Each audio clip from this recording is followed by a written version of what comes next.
Picture this. You are standing in a torchlit room under the Egyptian desert. The year is 200 BC. You are a young soldier called at midnight, with strange orders. Bring honey, 10 jars of it.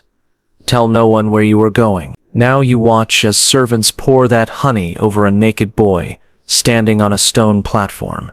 The honey covers every part of his shaking body, until he shines gold in the flickering light.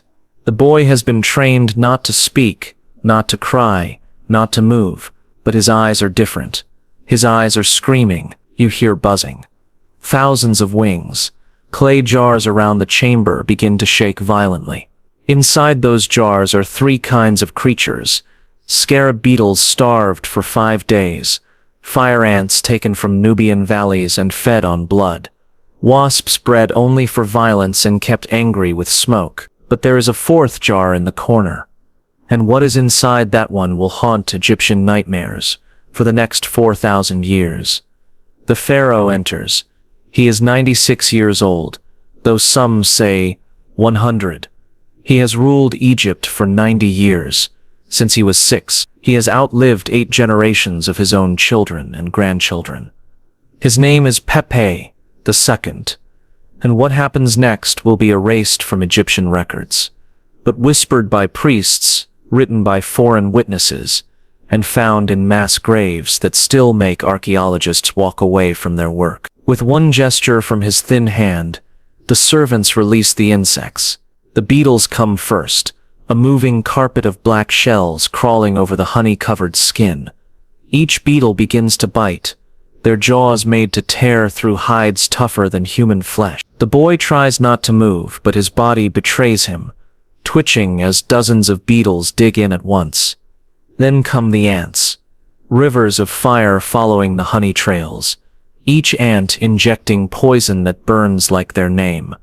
By the time the wasps arrive, the boy's face is already swelling, but the wasps make sure that within minutes, his features are gone, twisted into a mask of pain that barely looks human. The screams that echo off these carefully built walls are not just from pain, they are from the truth that this is entertainment, that his suffering is a show, that the ancient Pharaoh sitting on his golden throne is not horrified but thrilled, sometimes calling out changes like a director perfecting a scene. More honey on the feet. Send more ants. Let the beetles focus on the softer skin. This will last 3 hours. The boy will survive, barely. He will be taken to heal, where skilled doctors will keep him alive, not from kindness but from cost.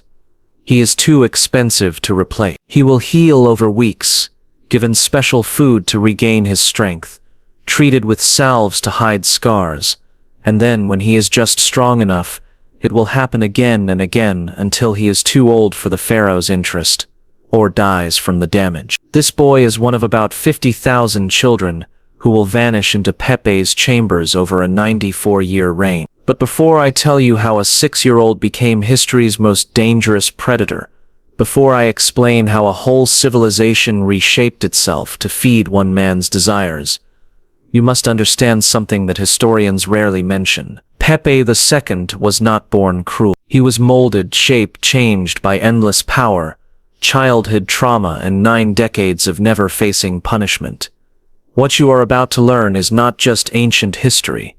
It is a pattern that repeats whenever humans hold too much power for too long. This is the story of how a broken child became a god, how a god became a monster, and how 50,000 missing children broke the greatest empire on earth with their absence. But before diving into the darkest corners of the ancient world, if you enjoy uncovering the hidden truths of history, consider hitting that like button and subscribing for more stories like this. And please comment below to tell me where you are listening from. Every monster has a beginning. For Pepi II, it started in 2078 BC with blood, betrayal, and a coronation that shattered a 6-year-old's mind into something unrecognizable. His father, Pepi I, died from what officials called a scorpion sting. Strange how that scorpion slipped past 14 guards, got through 4 locked doors, avoided 2 food tasters sleeping nearby, and struck with wounds that matched a bronze dagger's width. Even stranger was how the crown prince, Pepe's older brother, died the same week from river fever, even though he had been in the deep desert for months, far from water. That left little Neferkare, known as Pepi, the fourth son no one thought would matter. A quiet boy who played with wooden soldiers and followed his mother around the women's quarters. A child so far from the throne that no one had trained him to rule. Within 7 days he would be covered in blood, crowned as a god, and discover something dark inside himself that would grow for the next 9 decades. The coronation of a pharaoh was meant to turn man into divine. But what happens when you do this ritual to a mind too young to know the difference between symbol and reality? What happens when a 6-year-old truly believes he is a god? The ceremony began at dawn. The priests stripped the child naked before 3,000 nobles. A white bull, raised only for this moment, was led into the hall. Its throat was cut so cleanly that its blood shot directly into a golden basin large enough to bathe in. The bull's eyes still blinked when they lifted the child and plunged him into its blood. He was held under until his lungs burned, until his body thrashed in panic, until the edge of drowning. Then they pulled him up, gasping and red, expecting a scared child's reaction. Tears, screams, the desperate call for his mother. Instead, little Pepi laughed. Not nervous laughter, not madness, but the joyful giggle of a child who had found something exciting. He looked at his blood-soaked hands with wonder, licked his fingers to taste it, then asked the priests if he could go under again. The high priest would later write in his private notes that in 40 years of ceremonies, he had never felt such fear as when that child smiled through a mask of blood. But the ritual had only begun. Now came the test to prove the right to rule, the power over death itself. A prisoner was brought forward, a minor thief who had expected execution, but not like this. He was forced to kneel before the blood-soaked child. The priests handed Pepi a ceremonial bronze blade, a weapon made for adult hands that the 6-year-old could barely lift. His instructions were simple. Remove the head. Prove that the god's power flows through you. The first strike missed entirely. The weight of the blade pulled the child off balance, and he tumbled forward into the pooling blood. The court held its breath. Would he cry? Would this break the illusion? Would he prove himself just a frightened child after all? Pepi stood up slowly, studying the blade with the focus of a student learning to write.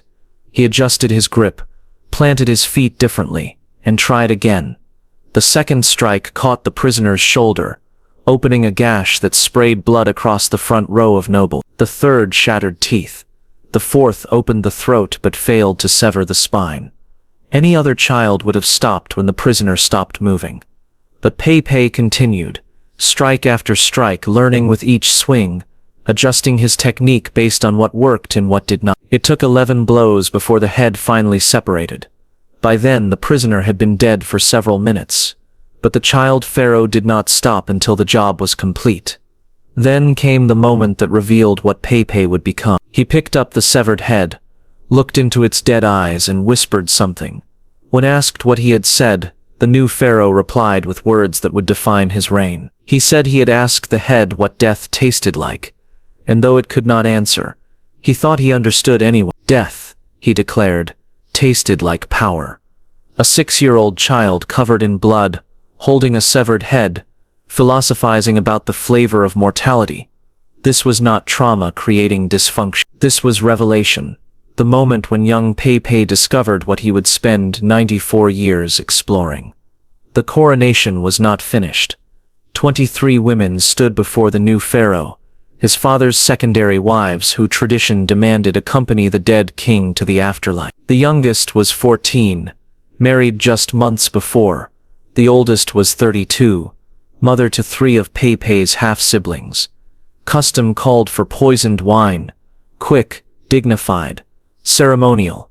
But the 6-year-old god king had been transformed by blood and violence. He wanted to understand death, to see it happen slowly enough to study every detail. He ordered the women strangled with silk cords, but slowly with pauses to let them recover before continuing. He sat on a throne so large his feet dangled like the child he was, But his eyes belonged to something else entirely. For 4 hours he watched 23 women die. He did not look away once. He occasionally asked the executioners to adjust their technique, to vary the pressure, to try different angles. He was not just watching. He was studying, learning the exact moment when panic turned to acceptance, when the body stopped fighting, when the light left the eye. Then came their children, 41 half-siblings, who could one day challenge his rule. The boys were strangled like their mothers, but for the girls, Pepi created something new. They had to choose their fate while watching their families die, serve him forever, or join their mothers in death. They had to decide in the moment of maximum grief and terror. 6 chose servitude. They would spend years wishing they had chosen death. One of these girls would survive to tell her story decades later. She described how, even as a 6-year-old, Pepi was fascinated by fear. He would keep them in a special wing of the palace, visiting at random hours just to watch them. He wanted to see how terror changed their breathing, their movement, their sleep. He was especially interested in the moment when fear grew so overwhelming that the mind simply shut down, what he called the divine silence. By age 8, Pepi had discovered that certain poisons caused paralysis without death. He spent months testing different mixtures, recording which allowed victims to remain conscious, but unable to move. He treated this study with the same seriousness as learning to read hieroglyphs. His tutors were required to help him organize his findings, creating detailed scrolls about the varieties of suffering. At age 9, he made a philosophical breakthrough that would shape his entire reign. Pain, he realized, was not singular but multiple. Like wine could be sweet or bitter. Suffering came in flavors. The pain of burning was different from cutting, which was different from poison, which was different from insult. He began categorizing types of agony with the dedication of a scholar, creating what he called his great work, a complete study of every form of human suffering. The incident that showed how deeply this obsession had taken root occurred when he was 10 during morning court, with the entire government assembled. A cat caught a bird in the throne room. The bird's wing was broken, but it was still alive, fluttering desperately while the cat toyed with it. There were urgent matters to discuss. A minor famine threatening Upper Egypt, foreign ambassadors waiting with tribute, military reports warning of raiders at the borders. Pepi stopped everything to watch. For 1 hour, the most powerful nation on earth waited while a child god observed nature's cruelty. When a courtier politely suggested continuing with state business, Pepi had him beaten until he lost consciousness. The pharaoh's attention was divine. To interrupt it was blasphemy. When the bird finally died, Pepi called the cat to him, fed it treats from his own plate, and declared it sacred. Any cat that killed slowly, he announced, was performing holy work. They were showing the truth. He had discovered that death was not a moment, but a process. And that process, he decided, was the most important thing in existence. At 11, Pepi wrote a letter that perfectly captures his transformation from disturbed child to systematic predator. His general Hark was returning from Nubia with exotic gifts, including a pygmy dance. Most of the letter reads like childish excitement over an unusual present, but the full text reveals something darker. Pepi demanded the dwarf be checked 10 times each night. Every 48 minutes, someone had to confirm he was still alive and unharmed. If the dwarf died before reaching Memphis, every sailor's children would be fed to crocodiles while their fathers watched. If he escaped, every soldier would be impaled. If he arrived injured, Hark himself would suffer the same injuries tenfold. But the most revealing part was the postscript, usually omitted from translations. Pepi requested that Hark also bring a normal child of the same weight as the dwarf. He wanted to conduct comparisons, to see if size affected how long someone could survive without water, how they reacted to pain, whether their screams had different pitches. The dwarf was not entertainment. He was a research subject. By age 16, watching was no longer enough. Pepi needed to participate. The transformation from observer to actor began with the servants' children. Palace workers were required to bring their sons for blessing by the god king. These blessings happened in private chambers. The children entered healthy, They left damage. Some never left at all. The first documented incident that Egyptian records could not completely hide occurred when Pepi was 24. A noble family's son, 13 years old, had been invited to join the palace musician. 3 days later, his body was returned with injuries so extensive that the embalmer refused to prepare him for burial, claiming his life force, had been damaged beyond repair. The family demanded justice. They were wealthy, connected, impossible to silence. So Pepi did something brilliant and terrible. He declared their son had been chosen for sacred transformation. His suffering had opened doorways to divine knowledge. The family should feel honored. Then he invited them to the palace to receive compensation. They were never seen again. This was when Pepi created the position that would industrialize his obsessions, the overseer of royal entertainments. Officially, this sounded ceremonial.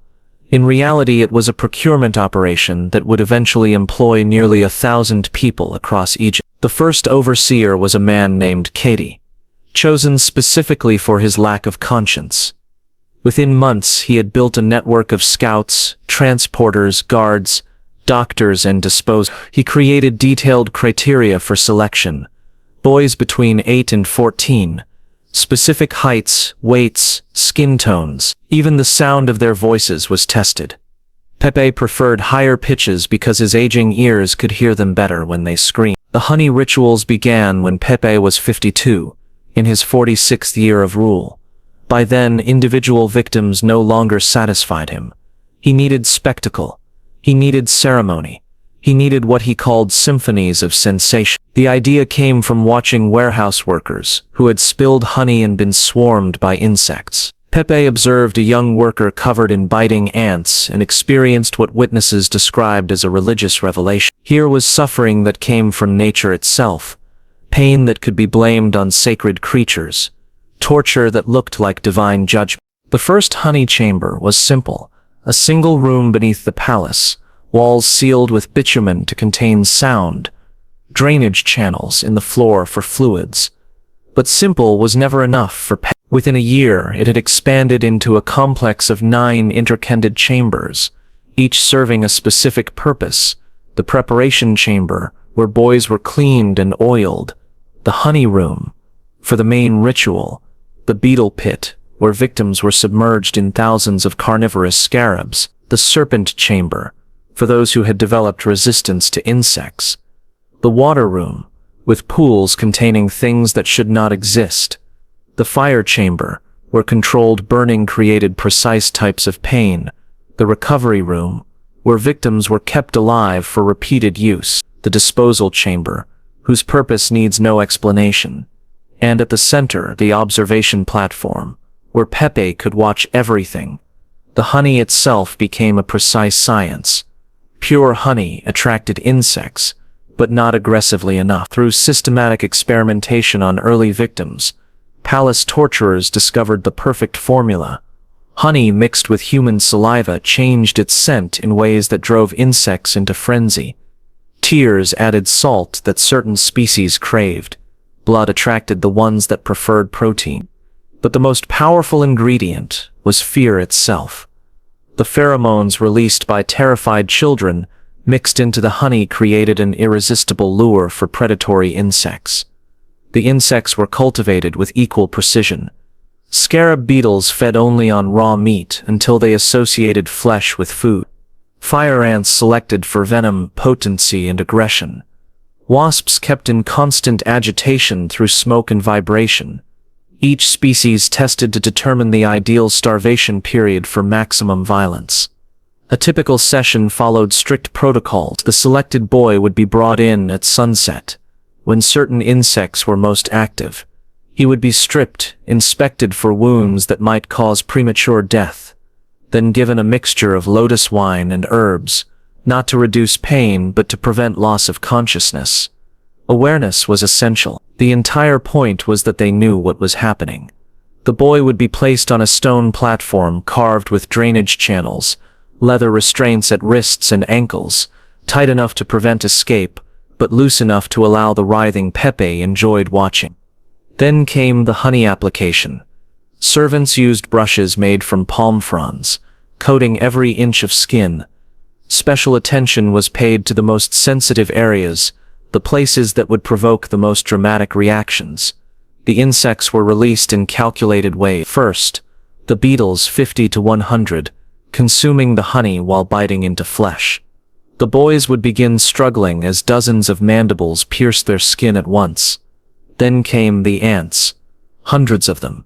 Each bite injected venom that created burning trails across the honey-coated body. Finally, the wasps, whose stings caused swelling that sealed eyes, closed mouths, and twisted faces into unrecognizable masks of agony. Pepe would watch from his platform, occasionally calling out adjustments. More honey on the feet to attract beetles, release extra ants but only on one side to create uneven pain, remove the wasps but leave the beetles longer. He treated each session like a performance he was directing, fine-tuning the suffering for maximum effect. Sessions could last 3 hours or more, paused and restarted multiple times to prevent death from shock. The boys who survived were taken to recovery chambers where skilled physicians healed them just enough for another session.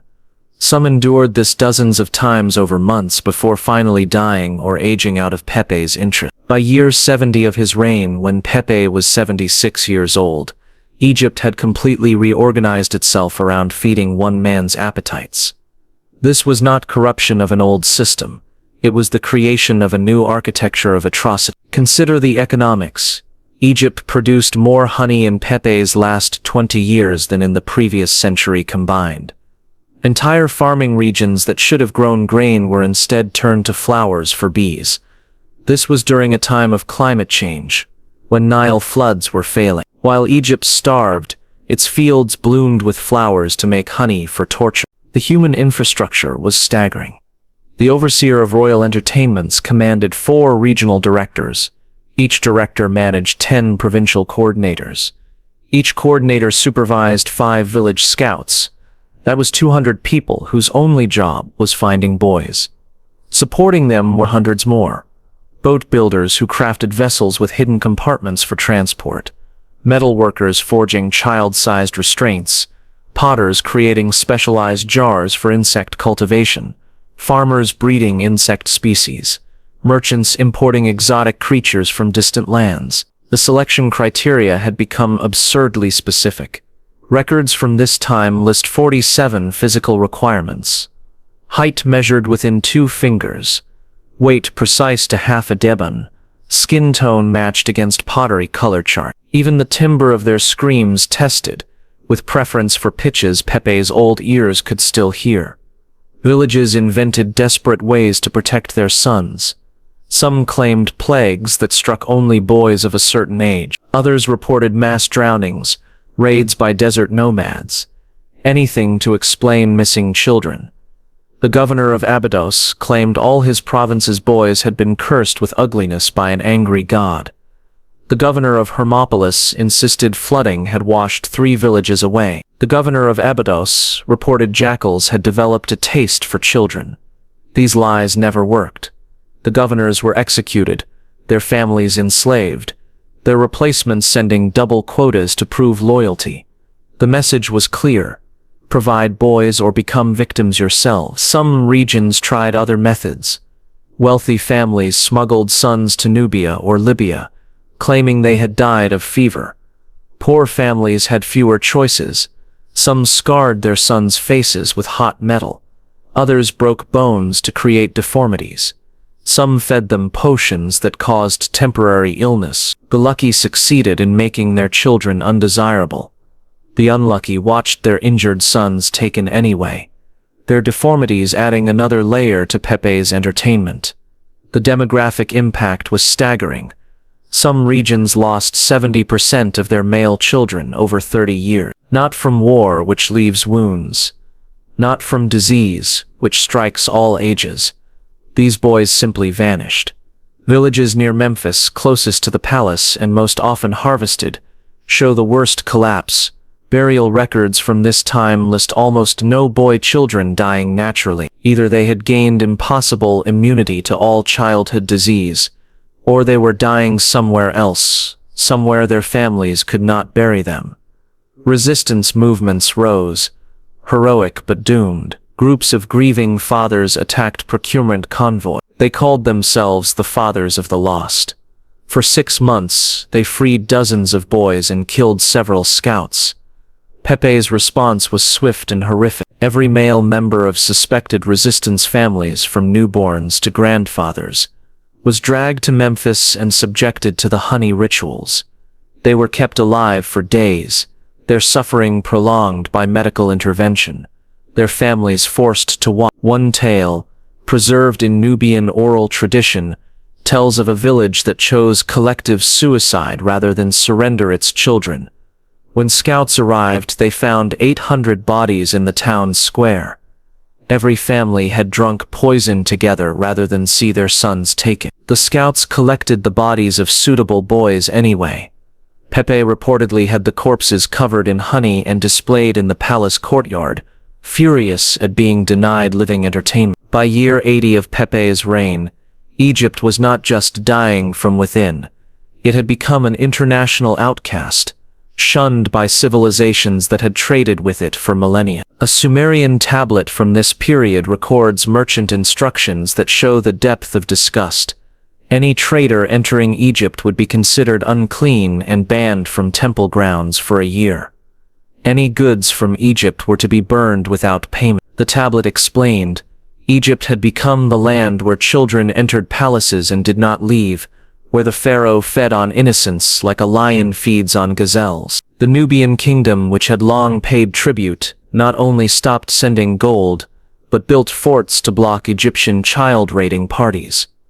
When an Egyptian army tried to cross the border, they found villages emptied, children hidden in desert camps. A Nubian inscription from this time reads simply, "The monster of Memphis can starve for want of southern gold, and southern children both." Even the sea people's raiders, who feared nothing, avoided Egyptian water. A tablet from Crete describes Egyptian ports as cursed by gods who had turned their faces away from the land where abomination ruled from a throne of murdered children. Merchants would sail hundreds of miles out of their way rather than risk contamination by Egyptian evil. The breakdown in trade created cascading failures. Egypt could not import tin needed for bronze production. Lebanese cedar for construction became unavailable. Incense from Punt, essential for religious ceremonies, vanished from market. The economic isolation compounded the agricultural crisis caused by diverted honey production. Egypt was simultaneously starving and shunned, dying and despised. Inside Egypt, even traditional supporters abandoned the throne. The powerful priesthood of Amun at Thebes, which had supported the monarchy for centuries, began distancing itself from Memphis. Temple inscriptions from this period never mentioned Pepi by name, referring only to the distant throne or the ancient one. Some temples claimed poverty when asked to contribute to palace activities. Others simply closed their doors and refused all communication with the capital. The military, once Egypt's pride, had withered to nothing. Young men refused to join an army that might redirect them to procurement duties. Officers deserted rather than lead raids for children. Entire garrisons abandoned their posts and fled to the desert, preferring life as bandits to service under Pepi. By year 85, Egypt effectively had no military beyond the palace guard, and even they were beginning to disappear in the night. As Pepi entered his 90s, his appetites had not diminished, but evolved into something darker. The honey rituals that had once entertained him for weeks now barely held his attention for hours. He needed more victims, more variety, more intensity to feel anything through the numbness of 9 decades of absolute corruption. The palace complex expanded to accommodate industrial-scale horror, where once there had been 9 chambers. Now there were 27. Multiple sessions ran simultaneously. While one boy endured the honey ritual, another faced serpents, a third was in the beetle pit, a fourth in chambers that Egyptian records refused to describe even in their private texts. Pepi, now 96 and barely able to walk, would be carried between chambers on a golden litter. spending a few minutes observing each before moving to the next. The screams from different rooms created what one escaped servant later described as a symphony of the damned that could be heard throughout the palace, despite the thick walls built specifically to contain sound. The procurement system was collapsing. Provinces were empty of suitable boys. Villages had been depopulated. Even the palace guard now had to conduct armed raids to find victims. The pretense of divine selection had been abandoned for naked predation. Soldiers would descend on settlements at dawn, taking every boy who met the basic criteria, killing any who resisted. A papyrus fragment from this period, hidden in a worker's tomb, describes one such raid. The palace soldiers came at dawn, took every boy who could walk but had not yet grown a beard, killed fathers who tried to protect their sons, burned houses of families who had hidden their children. When they left, 43 boys were in chains, and 17 men were dead. Even within the palace, the system was breaking down. Servants fled rather than participate. Guards deserted rather than conduct raids.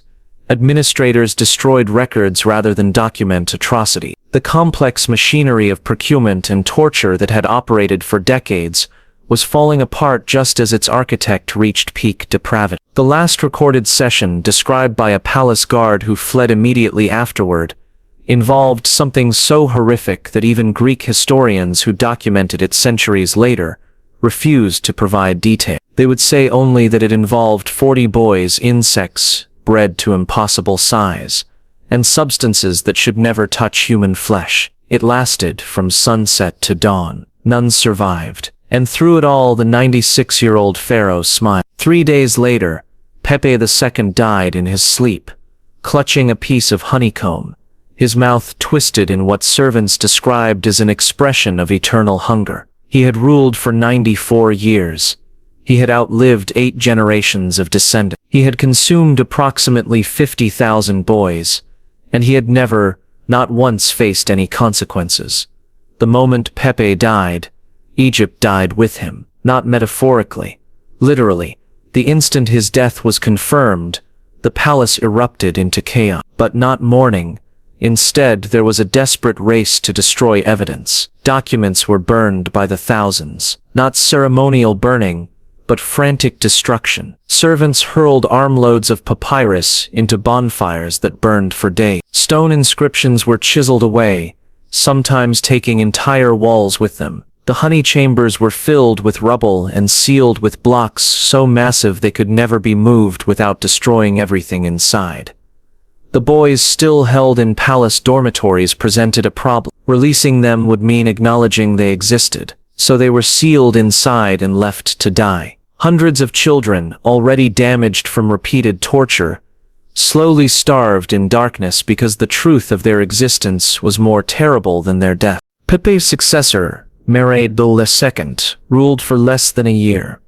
His only significant act was overseeing the systematic erasure of his predecessor's crimes. Every record that mentioned procurement was destroyed.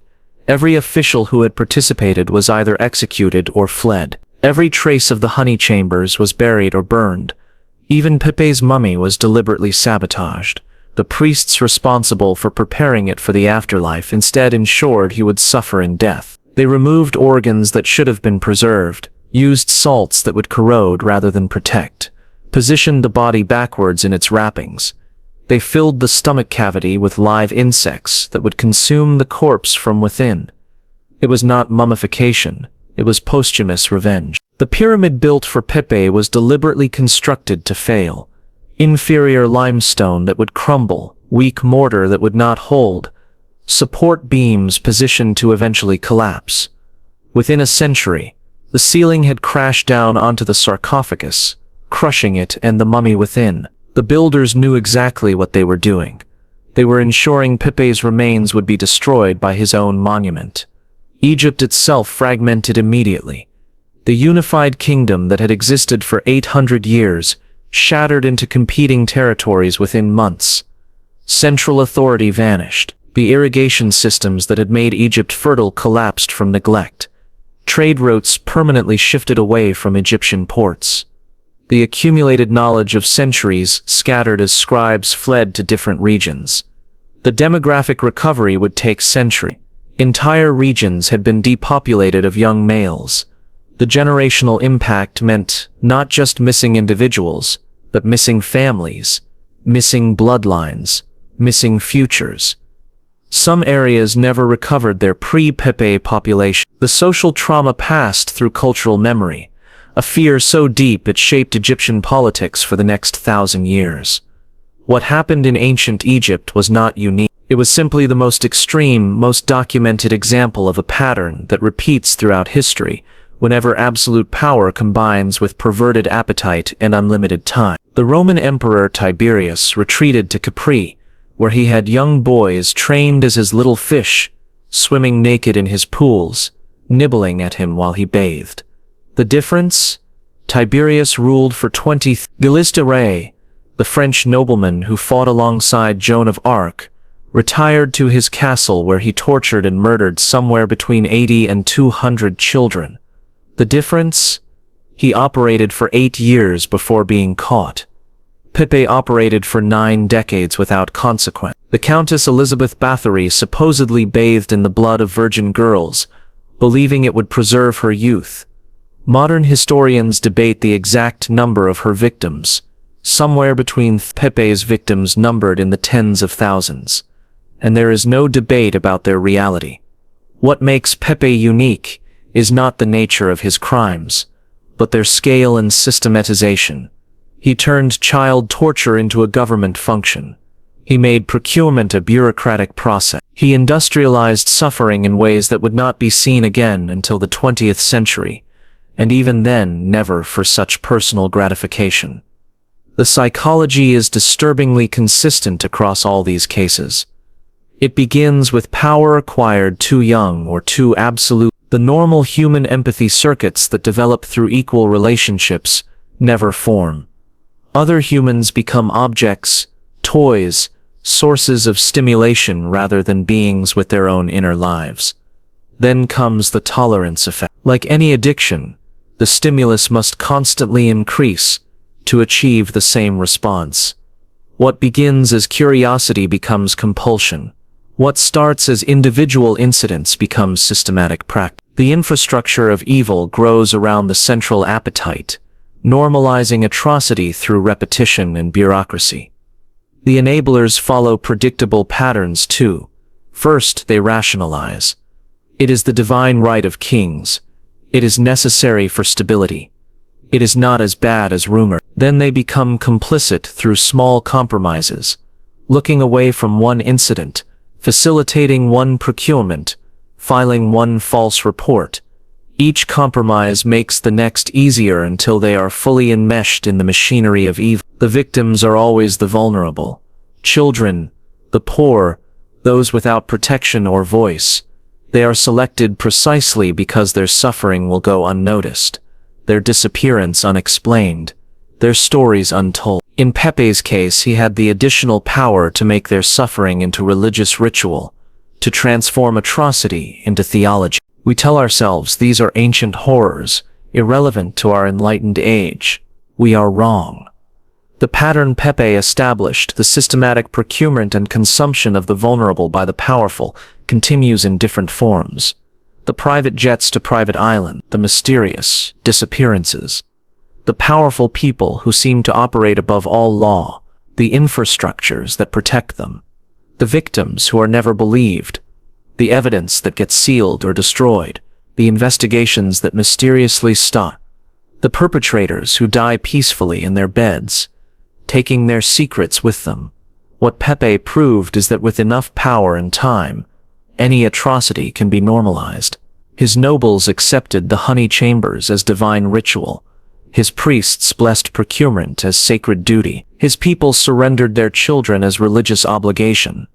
An entire civilization restructured itself around one man's perversion. Because that man had been declared a god. Modern predators may not have the title of god-king, but they have wealth that might as well be divine.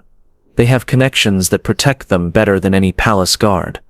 They have systems that procure victims as efficiently as any Egyptian overseer.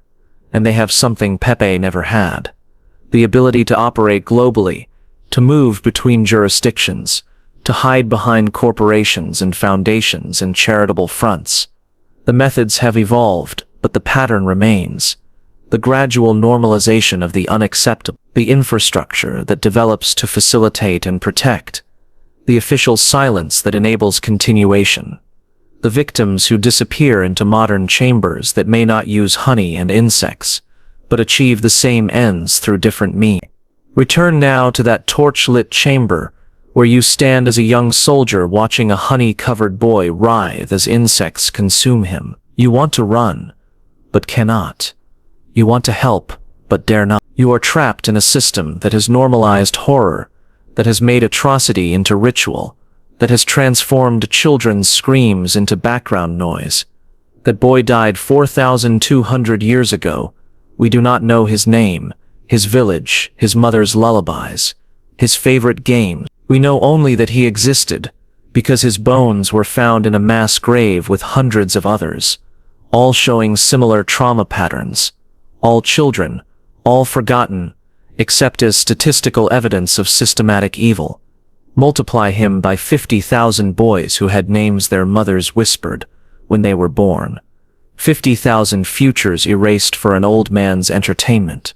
50,000 families destroyed. Communities traumatized. Bloodlines ended. Each one believed they were nothing, would become nothing, would be forgotten as nothing. In one sense they were right. They have no monuments, no inscriptions, no individual memorial. They exist only as demographic shadows, statistical anomalies, small skeletons in mass graves that authorities still refuse to fully excavate.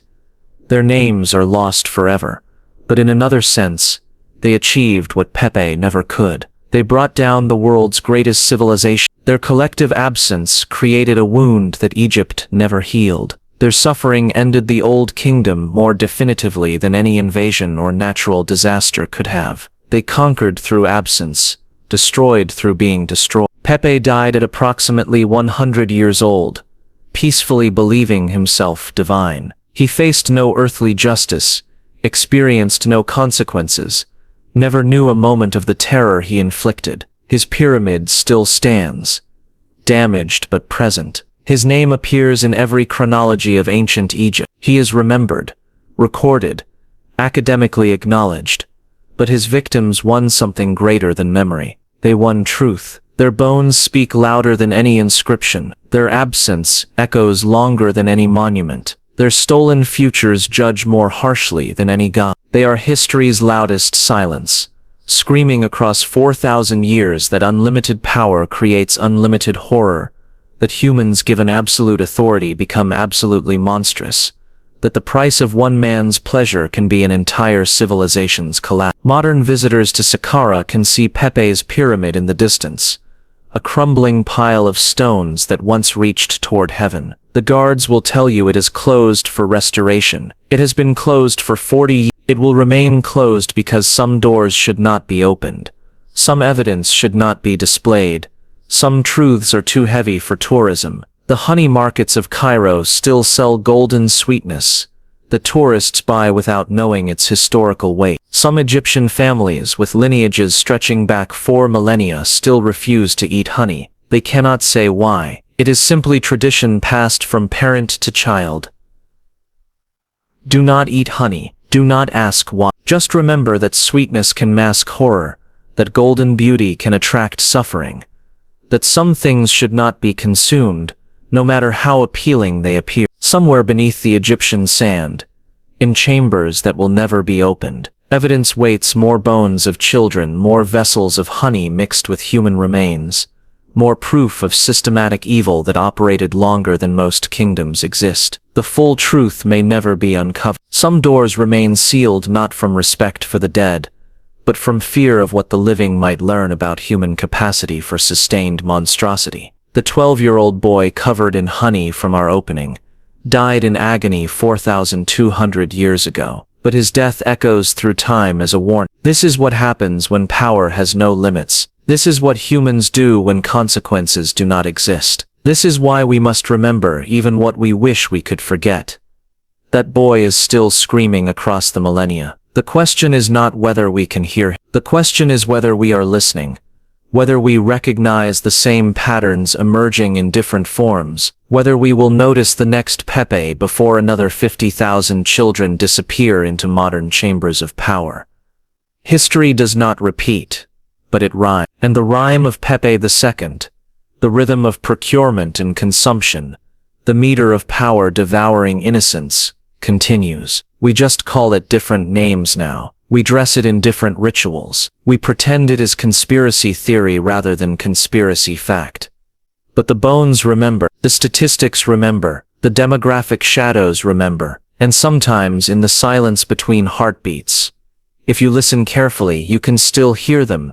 50,000 children screaming in honey-covered agony, warning us that monsters are not born but men, that evil is not inherent but constructed, that any civilization is only 94 years of unchecked power away from becoming ancient Egypt under Pepi II.